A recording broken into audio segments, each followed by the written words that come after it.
And he says, starting in verse 4, the word of the Lord came to me saying, before I formed you in the womb, I knew you. And before you were born, I set you apart. I appointed you as a prophet to the nations. And this is Jeremiah's response to the Lord. Alas, sovereign Lord, I do not know how to speak. I'm too young. He had a healthy understanding of where he was at. He did not oversell himself, but he understood his strengths and his weaknesses, and he had a humble self-knowledge. And he knew that on his own, he wasn't ready for this mission that God was giving to him. But let's continue to look at what God responds to this man in the next few verses. In verse 7, it says, but the Lord said to me, do not say, I am too young. You must go to everyone I send you and say whatever I command you. Do not be afraid of them, for I am with you and will rescue you, declares the Lord. And then the Lord reached out his hand and touched my mouth and said to me, I have put my words in your mouth. See, today I appoint you over the nations and kingdoms to uproot and tear down, to destroy and overthrow, to build and to plant. God doesn't use the word you in his response to Jeremiah. He's not like, don't worry, Jeremiah, you're good enough. You're prepared enough. You're talented enough. He says, I send you. I command you. I am with you and will rescue you. I have put my words in your mouth and I appoint you. And it's all God working in Jeremiah. Well, good morning. Some of you know the history of my employment here at Westview. I came here as a youth pastor, and now I am working in a role overseeing discipleship.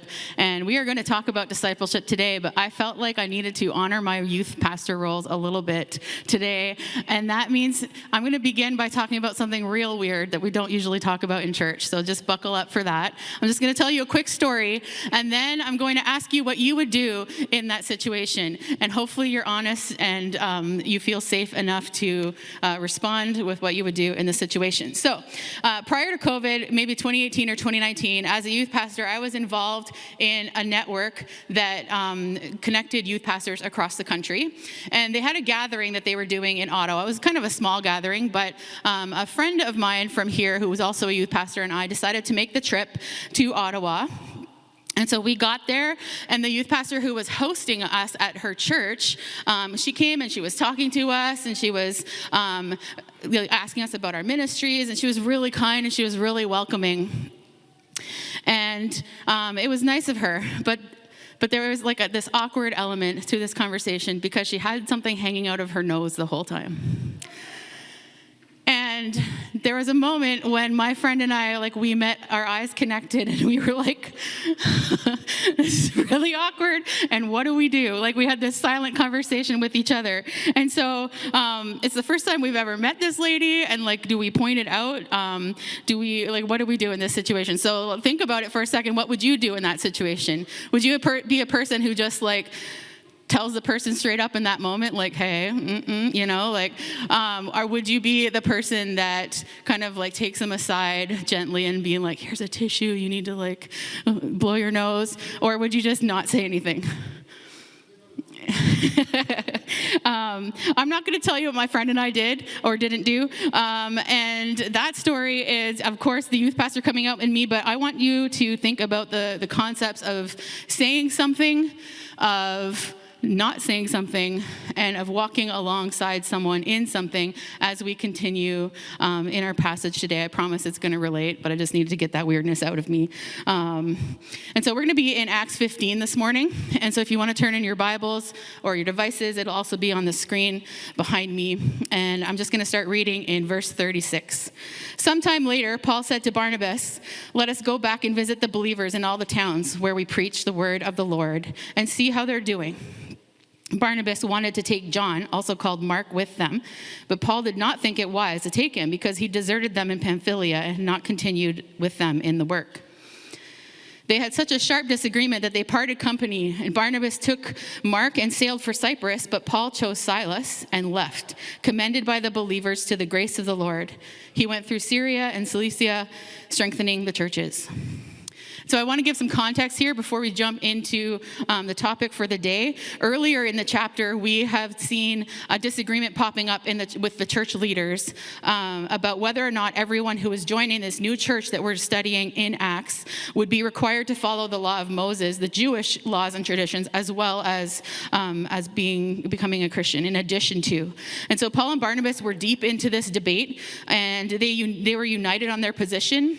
And they told stories about God's work among the Gentiles, among the non-Jewish people, as a means of helping them to resolve that situation. They were a big part of finding resolution in that debate. And after a resolution was reached, they were sent by the people in Jerusalem who had had that discussion and made those decisions to Antioch to share about that decision with the church there. And then when they got there, they stayed there for a time, and they were teaching and preaching with other people, and they were hanging out there. Excuse me. Paul and Barnabas were a duo that were effective at preaching and spreading the gospel across the known world. And so they're hanging out in Antioch, and they're doing this teaching and they're preaching, and then Paul starts to get antsy, because that's what he does. He goes on mission trips. He wants to spread the gospel farther. And their time in Antioch had marked the end of his first mission trip, and now he's wanting to get going on the second one. He wants to go and visit these churches that he's already planted. He wants to come into their spaces and see how they're doing, and maybe rejoice with them as they rejoice, and mourn with them as they mourn, to caution them maybe against complacency or being too comfortable, to comfort them in their struggles and in their sorrows, and to know how to pray for them as he continues to go on in his mission, and just to be a supportive and maybe a corrective presence in their lives. And so they agree together, Paul and Barnabas, that they should embark on this journey. But they also disagree on something pretty important, and that is the question of whether John Mark should attend on the trip with them. Now, John Mark was a young man, and we first meet him in Acts 12, and we know that he grew up with a Christian mother in Jerusalem, and we don't know much about his father, as he's not mentioned in the scriptures, but he was there when Paul and Barnabas were first commissioned on their first missionary journey, and then he actually accompanied them on that journey for a time. And he would have been kind of like a personal assistant to Paul and Barnabas, like helping meet their needs, helping prepare for the next stage of the trip that they're on. And in the process, he would have witnessed the doctrine that Paul and Barnabas embodied. He would have watched how they lived. He would have seen how they shared the gospel, how they treated other people. And so effectively, he was studying under them and was likely being trained for further service in the mission of God. And then something happens, and in Acts 13:13, we read, from Paphos, Paul and his companions sailed to Perga in Pamphylia, where John left them and returned to Jerusalem. Now, just as a side note, John Mark clearly has two names. John is his Jewish name, and that's how he would have been known to his friends and family. Mark is his Roman or Greek name. That's how he would have been known in the business world. And so the passages that we're going to be looking at today about this person use those two names interchangeably, and I'm probably going to do that in my sermon, because saying John Mark a lot gets a little tedious, but we're talking about the same person. I just want us to be clear on that. And so we aren't told what happened or why John decided to leave Paul and Barnabas mid-trip. And Luke doesn't even give us any indication of whether or not that's a positive or a negative thing when he writes about it. He just writes that John Mark left Paul and Barnabas during their road trip, and he went back home to Jerusalem. And that's all we know. But we can assume from Paul's reaction to the suggestion that they bring Mark on this second trip that Paul didn't think that it was a good thing that he had left, that he thought it was a negative thing.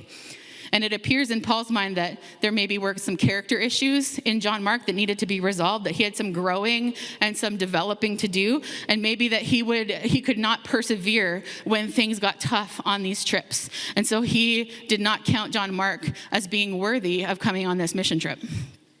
And of course, we see that Barnabas disagrees with Paul, and he wants John Mark to come on this trip. And there are two things that we need to know about Barnabas here for context. And one is that according to Colossians 4:10, John Mark is actually Barnabas's cousin. And secondly, Barnabas is known in the Bible as the son of encouragement, and that's going to become important later when we talk about the story. And so he could be, protecting and advocating for his cousin and being like, oh, but he's my cousin, I need to bring him along. Maybe he sees something in John Mark and he wants to foster and develop that in him. And so as the son of encouragement, he is, trying to bring John Mark along so that he can do that in his life. In any case, he doesn't agree with Paul here. And so we see Barnabas and Paul, this dynamic duo who up until now have made a great team for spreading the gospel, get into this pretty heated, intense argument about whether John Mark should come on this trip. And the language that Luke uses here actually describes this argument as very intense. It was intense. It wasn't just oh, I think this and I think that. Luke doesn't tell us who was right or wrong in this situation either. It's a little bit frustrating about Luke. He tells us these facts and he doesn't tell us whose side to be on. There maybe was fault on both sides, though. We don't know. Maybe Paul is too harsh in his assessment of John Mark here. And maybe Barnabas is making concessions for John Mark's faults because of him being his cousin or, just because he didn't want to give up on him. Maybe they're both operating a little bit out of pride or passion. Whatever is at play here, it's serious enough that the disagreement between these two reaches a solution. And that solution is for Paul to take Silas and go one way and for Barnabas to take John Mark and go the other. And at first look, that solution seems terrible. That solution is a terrible outcome. These men of God could not reconcile themselves and couldn't reconcile this matter and had to part ways. But it's important to note that this solution actually created 2 mission trips where before there was only one. And there's 2 opportunities to spread the gospel to different places and 2 opportunities to go into the world and encourage churches that they had planted already. And so while it didn't seem like they had resolved their issue, God was actually able to use that disagreement for his purposes. And there's some wisdom in this for us in our cultural moment, because we find ourselves in a time when Christians are disagreeing on a whole lot of things. Vehemently disagreeing, and we can still be unified for the kingdom. God can still use our disagreements and bring his kingdom here on earth. And I'm not going to get into principles on that matter. Basil's going to be speaking about that next week, but I did just want to make note of that. What I want to focus on today is Mark's story. And there isn't a lot written about him in the Bible after this story. But what is written is really powerful stuff. Evidently, John Mark matures in his faith, in his ability to be a minister of Jesus under Barnabas' discipleship. And we know this because we see it in 2 Timothy 4:11. Paul's closing off his letter to his protege Timothy, and he writes this: "Only Luke is with me. Get Mark and bring him with you because he is helpful to my ministry." So John Mark has grown so much that Paul recognizes his usefulness in the ministry and he requests that he come and work with him. And then in Colossians 4:10, again in his final comments and greetings in that letter, Paul writes, "My fellow prisoner Aristarchus sends you his greetings, as does Mark, the cousin of Barnabas. You have received instructions about him. If he comes to you, welcome him." At this point, John Mark is with Paul, and Paul is giving kind of a reference for him to another church, and he's saying, if he comes to you, this guy's legit, so you can welcome him in, and it's okay. I back him. And finally, in Philemon 23 and 24, Paul writes, "Epaphras, my fellow prisoner in Christ Jesus, sends you his greetings, and so do Mark, Aristarchus, Demas, and Luke, my fellow workers." And so now Mark is listed among Paul's co-laborers for the gospel. And that is quite a difference from Paul's reaction to Mark that we just read in Acts 15. And aside from those Bible verses, we also have some historical writings and traditions that indicate that Mark actually wrote the Gospel of Mark that is in our Bibles, and that Luke and Matthew both used those as a source to write their Gospels when it came time for them to write theirs. And he also went on a missionary trip on his own to Egypt, and we think that he planted the church in Alexandria. And so that is quite a redemption story.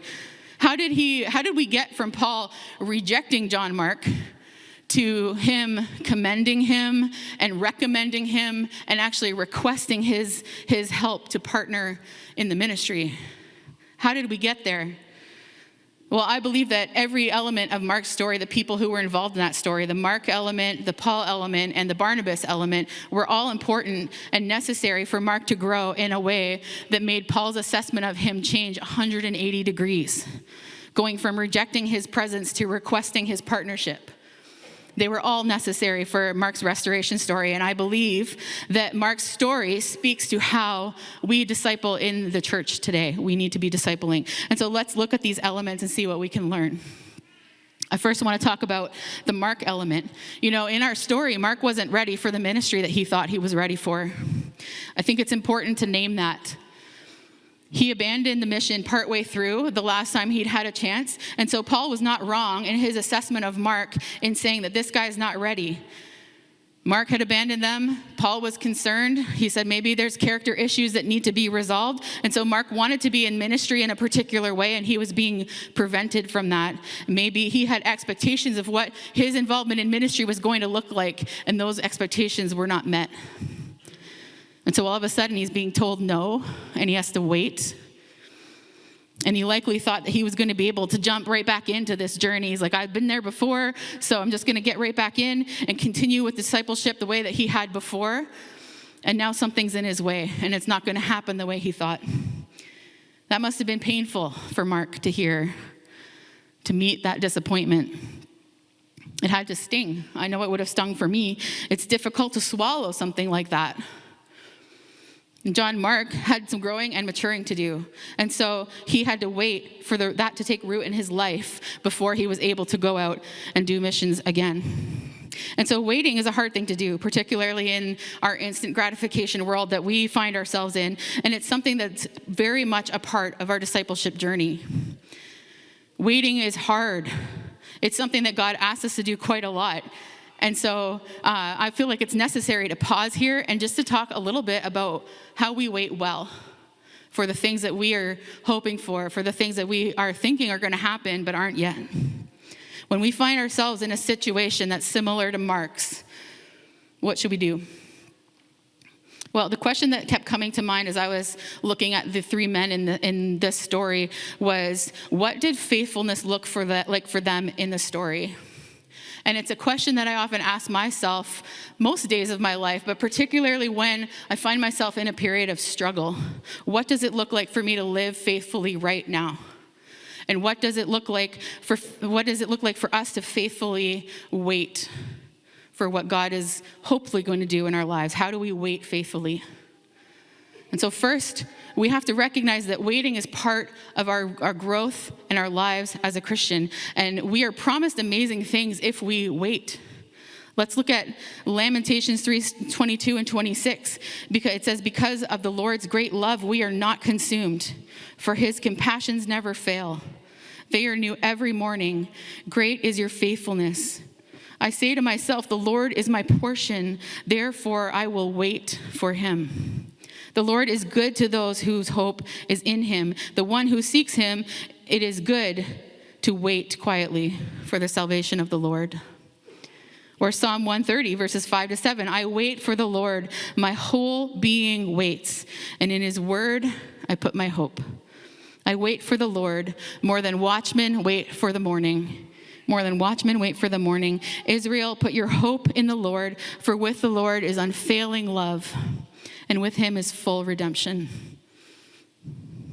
God's with us in the waiting.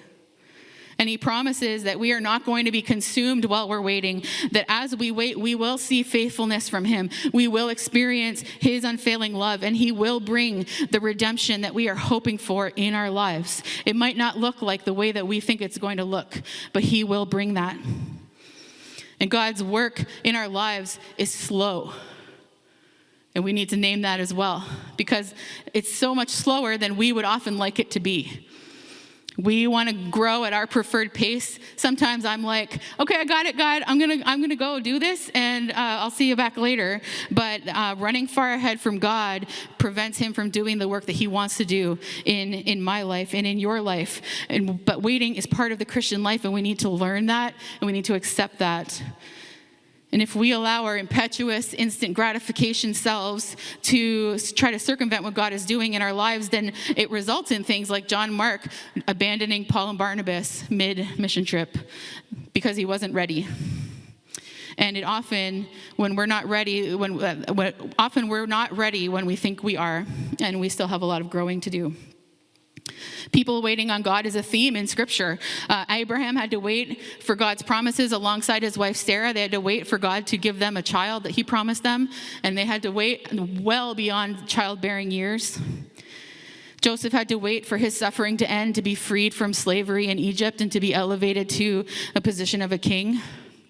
King David was anointed as king, and then he went back to tending sheep, and it was 15 years before he actually took the throne in Israel.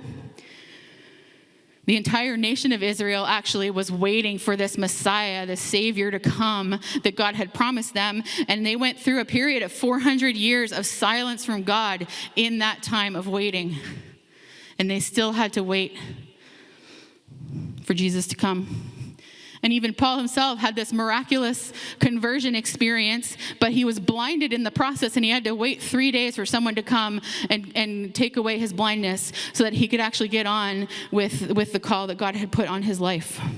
It's a part of growing as a Christian to wait. Tyler Staton says, it's holding out your desire before him and waiting beyond what is comfortable for God to do it. It's a perspective we need to have. There's no, I've waited long enough and then just jump in and start trying to accomplish things on our own. Apart from waiting, we can't become who God is creating us to be. And we grow in our faith by this uncomfortable imperative of waiting and allowing our souls to grow up. So attempting to grow at our pace shortchanges God's work in our lives, and we don't get to experience the goodness that God promises in the waiting. And yes, waiting is hard.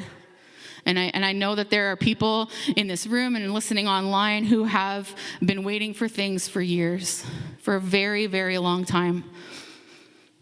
And I know that it's easy to give up hope. It's tempting. And I am with you. I'm also waiting for things for God to do things in my life. And I've also experienced the bitterness of seeing unrealized desires and hope in my life. But I've also tasted God's goodness in the waiting. And so I encourage you, friends, to wait faithfully. I'm with you, and so is God. And second, we need to evaluate ourselves with humility, because discipleship is a journey of becoming more like Jesus, and we can't do this on our own. God has to do that in us.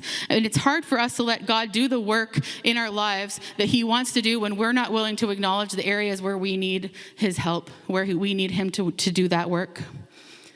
I was struck this week by the story of Jeremiah, and let's just look at Jeremiah 1 with me today. This is the account of Jeremiah getting his call to be a prophet. And he says, starting in verse 4, the word of the Lord came to me saying, before I formed you in the womb, I knew you. And before you were born, I set you apart. I appointed you as a prophet to the nations. And this is Jeremiah's response to the Lord. Alas, sovereign Lord, I do not know how to speak. I'm too young. He had a healthy understanding of where he was at. He did not oversell himself, but he understood his strengths and his weaknesses, and he had a humble self-knowledge. And he knew that on his own, he wasn't ready for this mission that God was giving to him. But let's continue to look at what God responds to this man in the next few verses. In verse 7, it says, but the Lord said to me, do not say, I am too young. You must go to everyone I send you and say whatever I command you. Do not be afraid of them, for I am with you and will rescue you, declares the Lord. And then the Lord reached out his hand and touched my mouth and said to me, I have put my words in your mouth. See, today I appoint you over the nations and kingdoms to uproot and tear down, to destroy and overthrow, to build and to plant. God doesn't use the word you in his response to Jeremiah. He's not like, don't worry, Jeremiah, you're good enough. You're prepared enough. You're talented enough. He says, I send you. I command you. I am with you and will rescue you. I have put my words in your mouth, and I appoint you. And it's all God working in Jeremiah. He didn't have to be anything more than what he was in that moment. It's okay to be in a place of needing God, of feeling inadequate to do what is before you, because that's when God's work can take place in our lives. God promised to do the work in Jeremiah, and he promises to do the work in us as well. Paul says it in Philippians 1:6, he who began a good work in you, that's God, he who began a good work in you will carry it on to completion until the day of Jesus Christ.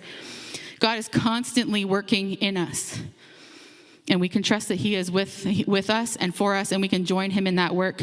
And again, in 1 Thessalonians 5:24, we read, the one who calls you is faithful, and he will do it. So in this way, this is what Paul was helping John Mark see when he was like, I'm not going to have you come on this trip. He was helping him see a realistic view of his abilities, of his character, of his preparedness for such an intense mission. Paul saw something that made him think that John Mark wasn't worthy of doing this mission trip yet. Something that maybe John Mark didn't see himself yet. And so Mark had work to do, and part of that work, while we are waiting and while we are hoping for certain kinds of ministry to take form in our lives, is maybe having to deal with criticism well. It's not something that I'm really good at. Being told you're not ready for something when you believe you are is hard. Being told that you're not what you actually think you are kind of really sucks. And criticism is something that many of us struggle to accept, to receive. I once had someone write me a 4-page letter about all the mistakes that he thought I'd made as I led this summer program. And he was working at it. He was one of my staff. And so he outlined 4 pages worth of things that I had done wrong. It's not fun to receive letters like that. I can just tell you right now. My initial reaction, of course, was defensiveness. Like, I'm just going to defend. I had a reason for everything that I did, and he didn't necessarily have all the information that I had. So it was like, I can vindicate myself here. But I did reach out to my pastor at the time, and I asked him what he would do. And his advice to me was, do business with God on what you need to do business with God on, and then let the rest go. And here's a fun fact. He is sitting in the congregation today, so it's really an honor to have him here today. And that piece of advice has stuck with me to this day when I think about receiving criticism. Do business with God. It's another way of saying just let God work in this difficult situation so that you're more prepared and you're more like Jesus. God had to do the work in John Mark, and he had to bring him through this hard experience to prepare him for the ministry opportunity. And he had to kind of send him on a side quest to help him get developed and help him build the character and competencies that he needed in order to be able to do the work that God wanted him to do and be who God wanted him to be. And Mark had to faithfully wait for God for those things to be accomplished and take root in him. And that's part of the work of discipleship that we all have to do, that we work in our lives, that we partner with God in that, and that we wait well. Now, I mentioned that there are 3 elements in this story that I was studying this week, and so that was the Mark element. I want to talk now about the Paul element. And at first reading of this story, it's easy to look at Paul and be like, what a jerk. Like, he is not nice. And Paul he's actually been criticized by people that I've heard like on podcasts and stuff about how harsh he is when he's calling people out on stuff. So if you think that, maybe you're not wrong. But his potentially harsh refusal of John Mark on this missionary journey was likely a wake-up call for John Mark. And we know that John Mark eventually grew from that experience. And so I think that faithfulness for Paul in this story meant speaking hard truth to John Mark so that he could grow. And sometimes that's what faithful discipleship looks like for us. Of course, we want to speak the truth with love, but we do not want to be shy about calling a fellow believer to more. I wonder if Paul hadn't said that stuff to John Mark, if he would have been the same kind of guy, if he would have had the same growth happen in his life. Maybe, because God is not limited by our weaknesses and failures, but maybe not. And Paul was faithfully doing exactly what God needed him to do in that moment, to bring John Mark along. God does use our words powerfully in each other's lives. Jesus called his disciples out on stuff all the time. In Luke 9 alone, there's this whole list that Jesus calls his disciples out, and I'm just going to read a few. In verse 37 to 41, it's about their unbelief.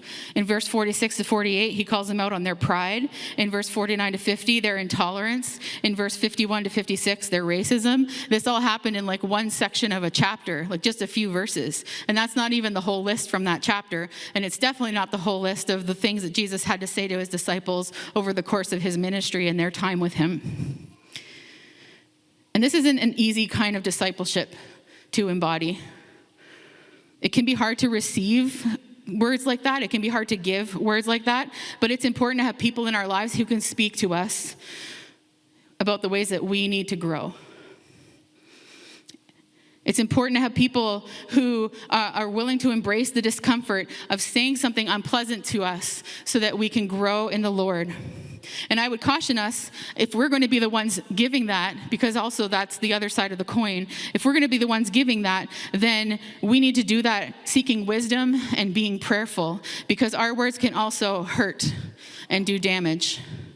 And I've experienced that personally in my own life. I have several siblings who've walked away from the church and who've walked away from the Lord because of unhelpful, flippant, and unkind comments that were made to them in the church from Christians. And so use caution and be led by the Spirit when you are enacting this kind of discipleship in someone's life. But no matter how unpleasant it is and difficult it might be, we need to be people who have lives that point out things that we can't see for ourselves. People in our lives who can point out things that we can't see for ourselves.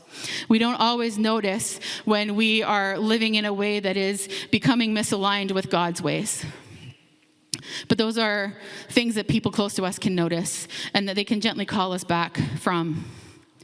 And we need others to help us when we are believing lies about ourselves or about the world, where we are trying to live an identity that is less than what God has spoken over us. We need people in that moment to speak truth, to gently remind us of who we are, and to help us recalibrate. We need compassionate people who are going to be voices teaching and correcting in our lives, and we need to do the same for others. So that's a hope that I have for our church, and I hope that we can learn from that. And I want to turn now to the Barnabas element. You see, because Barnabas wasn't willing to give up on John Mark the way Paul was. He must have seen something in Mark to so vehemently disagree with Paul to the point where this famous missionary duo actually parted ways so that John Mark could go on a trip with him. Barnabas is known as a son of encouragement, and so he wanted to develop this young man, and evidently he saw things in John Mark that he believed that sending him away would not accomplish, would not reach their full potential. He refused to write him off. And so he took him under his wing, and he mentored him, and he brought him along on this next mission trip that he went on, and he put in the work to train and develop Mark along the way. And sure, Mark had growing to do, but Barnabas didn't give up on him, because that's not what God does with us either, and so neither should we do with each other. God would use Barnabas powerfully in John Mark's life and bring him to a point of being ready for the things that God had for him. For Barnabas, faithfulness meant doing the slow, hard, life-on-life discipleship with Mark. In our modern context, that can look like anything from having people in your home to see how you live, to see how you operate in your marriage, how you are with your kids, or how you live as a single person, and so on. It can be taking them grocery shopping so they can see how you interact lovingly and represent the Lord as you do mundane things of life. It can be teaching them to budget and use their money in ways that glorify God. It can be volunteering in a particular Sunday school class or a youth small group to build relationships with kids and show them what it means to be a disciple of Jesus. And maybe it's sharing the stories of how you are waiting for God, how you have been waiting for God, and how he is meeting you in those areas, in those things, so that by your stories you can strengthen the faith of others who are waiting and struggling. And there's so many more things that I could list. It took about 10 years for Paul to write those verses that we read about Mark, where it's evident that he's changed his mind. And I don't know how long Barnabas was alongside John Mark in doing that life-on-life mentoring. But the point is that God used him in John Mark's life, and God uses us in each other's lives. And we need to be willing to do that hard, slow work with each other. I am up here preaching today and doing the ministry that I do every day because of people who took time to pour into me, who took chances on me, who did life with me. That's the reason why I'm able to do the things that I'm doing. In fact, last night I was fighting my usual pre-sermon, like, this is all garbage, I'm inadequate to preach this, like, I need to start from scratch, but it's like 8 o'clock at night and I don't have time. And I was texting with a good friend of mine in BC who is also a pastor, and he was preparing to preach this morning as well at his church. And I told him what I was struggling with, and he gently rebuked me and then encouraged me. All he said was, "Cheryl, stop." Sometimes that's all you need. And he reminded me of the ways that God has wired me and how God has gifted me and the studying that I've done, and how it was exactly what I needed to hear in that moment. To continue, to believe, to trust. And he's able to say that to me, and I listen to him because of the ways that we have been in each other's lives over the years. We've been friends for 20 years or so, maybe a little bit more. And he has been there time and time again for me. He's been a Barnabas in my life. And so when he speaks to me, I listen, and vice versa. And so the call for us is to be in each other's lives, to be a constant presence that's gentle and that uses our lives to impact the lives of others, and not ever just writing people off completely, because that's not what God does. And so neither should we. Friends, I could say so much more about this, but I'm running out of time. I could take us on a journey into the Bible, looking at all the unlikely people that God uses for his purposes in surprising ways. We could look at Rahab in Joshua 2. She's a prostitute in Jericho who hid spies who came to scope out the city before God was going to destroy it. And she is actually put into the genealogy of Jesus. Like, she's one of the people that, she's one of his ancestors. And she's listed as a member of the great cloud of witnesses in Hebrews 11 that we read about, people who lived by incredible faith. And in James 2, she's counted as righteous. But she's a person that many of us would have written off, and God didn't. And we could look at Ruth. She wasn't even an Israelite. She wasn't even a member of God's chosen people. She was pagan, but she married into a Jewish family, and then she became the great-grandmother of King David, from whose line Jesus came. And there are so many more people in the Bible who seemed unuseful, unlikely, worthy of being written off, and God used them anyway. Even Paul himself was a murderer before God saved him. And so that's who was at work in Mark's story, and that's who's at work in us today. That's who is, according to Ephesians 3, able to do more than we could ever ask or imagine. That's the God that we are living for. And so I want to transition back into our worship through song today. And as we do that, I'm going to leave you with a few questions just to ponder as the band comes back up. The first question I want you to think about is, do I believe that God's given up on me? Friend, I want to say that he hasn't.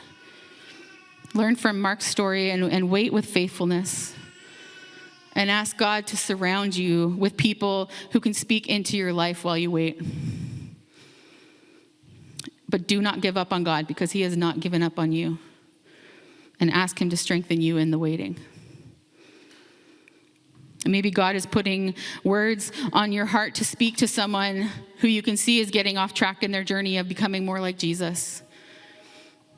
And like my friend, you have to say, just stop. Come back. Remember. If that's you, I would just encourage you to spend a little bit of time just asking God for wisdom and compassion and gentleness as you consider how to gently call that person back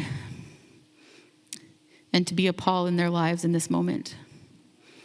And finally, is God showing you someone in your life who you can come alongside with and disciple in a closer way, the way Barnabas did? Ask God for the strength, the patience, the willingness, and the wisdom to enter into that relationship as well. And please don't force that on that person. Wait till they're ready as well. Friends, God is at work. We're called to partner with him in that work. And we just talked about a few ways that we can do that. And so as we continue to worship, let's consider how we can help each other walk through this life together.